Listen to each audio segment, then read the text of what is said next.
नमस्कार, आपलं सर्वांचं प्रियंकास रेसिपीमध्ये मनपूर्वक स्वागत आहे.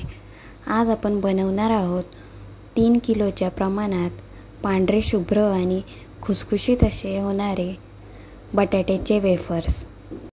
जर तुम्ही चॅनलवर नवीन असाल तर सबस्क्राईब करा आणि बेल आयकॉनवरती क्लिक करा, जेणेकरून तुम्हाला माझी नवीन रेसिपीज पाहायला मिळतील. चला तर मग रेसिपीला सुरुवात करूया. बटाटा वेफर बनवण्यासाठी इथे आपण 3 किलो बटाटे घेतलेले आहेत. ते आपण 10 मिनिटांसाठी पाण्यामध्ये भिजत ठेवलेले होते. आता आपण ते बटाटे स्वच्छ धुवून घेणार आहोत, जेणेकरून त्याच्यावरची माती असेल ती निघून जाईल. अशा प्रकारे आपण असे स्वच्छ बटाटे हाताने धुवून घ्यायचे आहेत. बटाटा वेफर बनवण्यासाठी शक्यतो मोठ्या आकाराचेच बटाटे वापरायचे आहेत. बटाटा वेफर बनवण्यासाठी खरबरीत सालीचे असे बटाटे वापरायचे आहेत. ते आतून पांढरे शुभ्र असतात. जर का तुम्ही प्लेन सालीचे बटाटे आणले तर ते आतून पिवळे निघतात. त्यामुळे असे खरबरीत सालीचे बटाटे वेफर्स बनवण्यासाठी वापरायचे आहेत. तर इथे आपण सर्व बटाटे हाताने स्वच्छ धुवून घेऊया. सर्व बटाटे धुवून घेतलेले आहेत. आता या बटाट्यांची सालं काढून घ्यायची आहे. तर अशा प्रकारे बटाट्याची सालं व्यवस्थित काढून घ्यायची आहेत. बटाट्याला कुठे कोंब आले असतील ते देखील काढायचे आहेत आणि बटाटा कुठे थोडासा खराब झाला असेल तो पण काढून टाकायचा आहे. तर या पद्धतीने सर्व बटाट्याची सालं आपण काढून घ्यायची आहे. इथे आपण सर्व बटाट्यांची साले काढून पाण्यामध्ये ठेवलेले आहेत. इथे आपण बटाट्याचे वेफर्स बनवण्यासाठी अशा प्रकारचे स्लायसर घेतलेला आहे. आता आपण बटाट्याचे वेफर पाडण्याआधी स्लायसरच्या साच्याला असा बटाटा प्रेस करून घ्यायचा आहे, जेणे तो सरकणार नाही आणि बटाट्याचे वेफर पाडताना आपल्याला हाताला लागणार पण नाही. वेफर्स पाडताना शक्यतो पाण्यामध्येच पाडायचे आहेत, जेणेकरून ते पाण्याच्या संपर्कामध्ये येणार नाही. अशा प्रकारे आपण पातळ वेफर्स पाडायचे आहेत.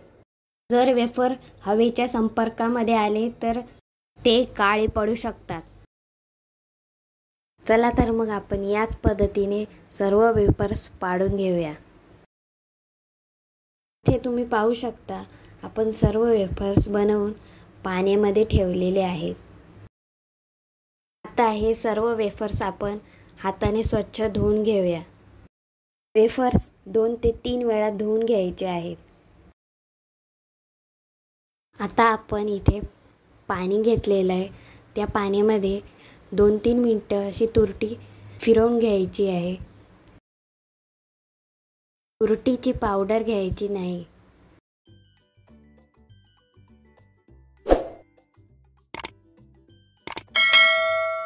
अशा पद्धतीने आपण तुरटी फिरवून घेतलेली आहे 2-3 मिनिटांसाठी.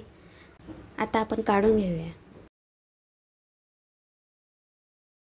आता या पाण्यामध्ये बटाट्याचे सर्व वेफर्स घालायचे आहेत.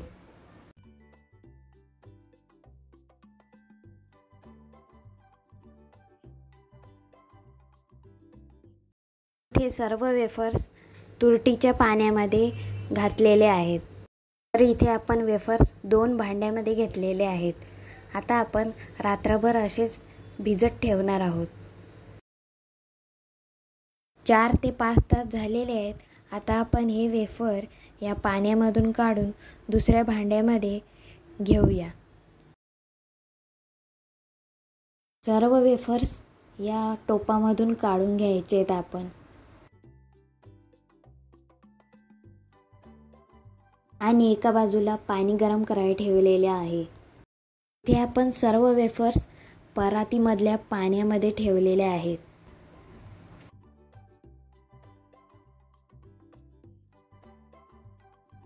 तर इथे आपलं पाणी पण गरम झालेलं आहे.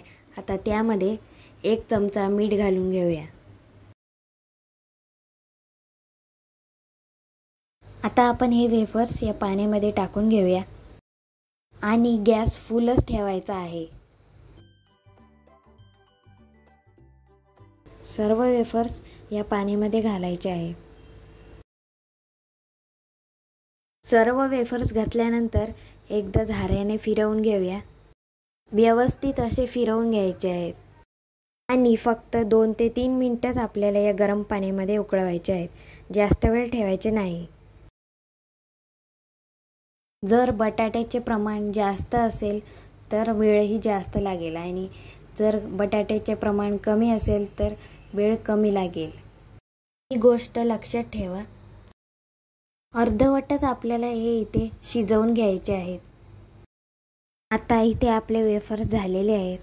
आता दुसऱ्या झाऱ्यामध्ये घेऊन एका चालणीमध्ये काढून घ्यायचे आहेत.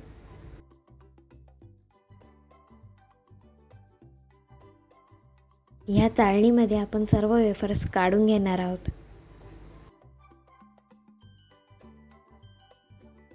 सर्व वेफर्स आता आपण इथे काढून घेतलेले आहेत.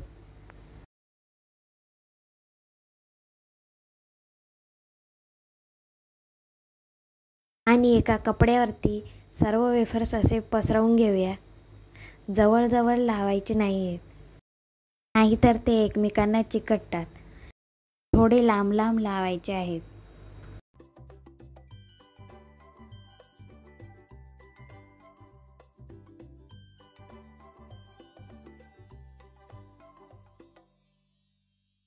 अशा पद्धतीने आपण सर्व वेफर्स पसरवून घ्यायचे आहेत. आता हे वेफर्स उन्हात 2 दिवस सुकवून घेऊया. इथे आपले वेफर्स 2 दिवस उन्हात सुकवून झालेले आहेत. मस्त असे पांढरे पांढरे दिसत आहेत.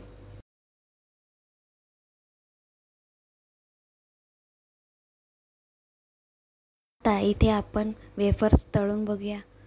तुम्ही बघू शकता इथे पांढरा शुभ्र असा रंग वेफर्सला आला आहे आणि मस्त असे फुलतायत पण. इथे आपले पांढरे शुभ्र असे वेफर्स तयार झालेले आहेत. तर तुम्ही सुद्धा वर्षभर टिकणारे हे वेफर्स घरच्या घरी बनवून बघा आणि तुम्हाला ही आजची रेसिपी कशी वाटली ते कमेंट करून नक्की कळवा आणि चॅनलला लाईक शेअर सबस्क्राईब करा.